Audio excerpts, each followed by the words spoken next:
দিয়েছে এই ছাত্রদলের সন্ত্রাসীরা। শুধুমাত্র এই হামলা করেই তারা ক্ষান্ত হয়নি। আমরা হাসপাতালে অবস্থান নেওয়ার পর হাসপাতালের গেটে আপনারা দেখেছেন তারা হাসপাতালের মধ্যে ঢুকে আমাদের ভাইদের উপর হামলা করেছে।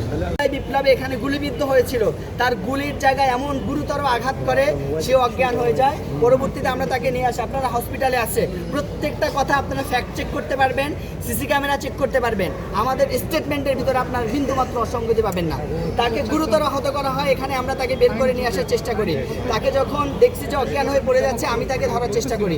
আমি বলি, ভাই আমি তো ছাত্রদের প্রতিনিধি, আমি আপনাদের হামলা করতে আসিনি, ওকে আমি নিয়ে যেতে চাই। তখন হিমেলের নেতৃত্বে কয়েকজন আমাকে ধরে ফেলে এবং পিছন দিকে মুহুর্মুহু আমার মেরুদণ্ডে এবং মাথার এখানে কিল ঘুষি এবং তারা লাথি দিতে থাকে একাঘাত।